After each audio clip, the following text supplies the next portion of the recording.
درود پاک کب کب کہاں کہاں اور کیسے کیسے کام آتا ہے۔ ایک بہت ہی خوبصورت واقعہ، بڑا ایمان افروز واقعہ ہے جو میں آپ کے سامنے پیش کرتا ہوں۔ ایک دوست نے اپنے ایک دوسرے دوست کو قرض دیا، اور جب اس نے قرض دیا تو وہ قرض ایک بڑی اماؤنٹ تھی، 3000 دینار۔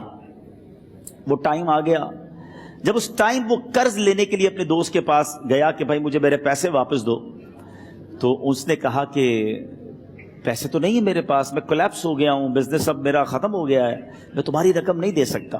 اس نے ایک اور ٹائم دے دیا اسے کہ ٹھیک ہے اب اتنے دنوں کے بعد میں دے دوں گا۔ وہ ٹائم بھی گزر گیا، اور جب وہ ٹائم بھی گزر گیا تو اس کے بعد اس دوست نے کہا کہ اب تو پیسے دے دو بھائی، میرا ٹائم پورا ہو گیا ہے۔ پھر نہ دے سکا ٹائم۔ آخر کار معاملہ جو ہے وہ کورٹ میں چلا گیا، قاضی کے پاس چلا گیا۔ اب قاضی نے جس کو پیسے دینے تھے اس کو بلایا اور کہا کہ بھائی آپ کو اس کے پیسے دینے ہیں؟ کہتا ہے ہاں پیسے تو دینے ہیں۔ تو کہا پھر دیتے کیوں نہیں ہو؟ کہا پیسے ہیں ہی نہیں، کاروبار ہی ختم ہو گیا ہے، قرضہ تو لیا تھا، اب میرے پاس بچا ہی کچھ نہیں ہے۔ تو کہا اچھا اب یہ بتاؤ کہ کب دو گے، کیسے دو گے؟ اس نے کہا بس میرے پاس پیسے ہی نہیں ہیں۔ تو کہا اب تمہارے پاس 30 دن کا ٹائم ہے، 30 ڈیز میں یا تو اس کے پیسے لوٹا دو یا 30 دن کے بعد تمہیں قید کر دیا جائے گا۔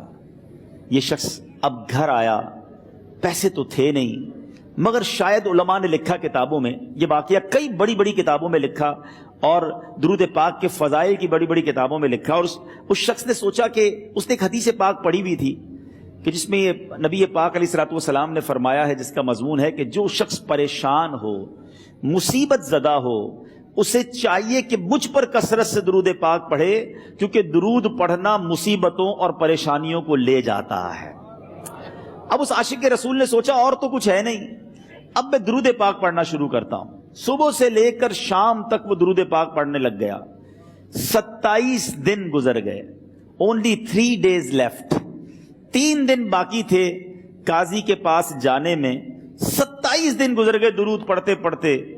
جب 28ویں رات آئی تو آنکھیں تو بند ہوئیں، مگر خواب میں اسے ایک آواز آئی، گھبراؤ نہیں، تمہارا قرضہ ادا کر دیا جائے گا، تمہارا مسئلہ سالو ہو جائے گا۔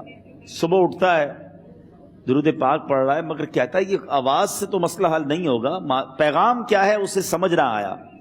28واں دن گزر گیا، 29ویں رات آ گئی، مگر اب آنکھیں بند ہوئیں اور قسمت جاگ اٹھی۔ نبی پاک صاحب لولاک صلی اللہ تعالی علیہ وسلم خواب میں تشریف لائے، اور پیارے آقا صلی اللہ تعالی علیہ وسلم نے فرمایا گھبراؤ نہیں، علی بن عیسیٰ وزیر کے پاس جاؤ، وہ تمہارا قرضہ ادا کر دے گا۔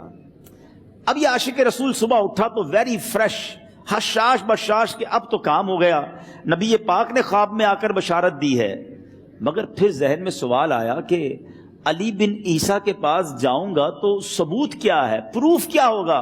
میں جا کر اس کو کہوں گا کہ میرا قرضہ دے دو، تو ایسے تو قرضہ نہیں دے دینا، اور میں نے اس کو کہا کہ مجھے نبی پاک نے خواب میں کہا ہے، اور اس نے اگر مجھ سے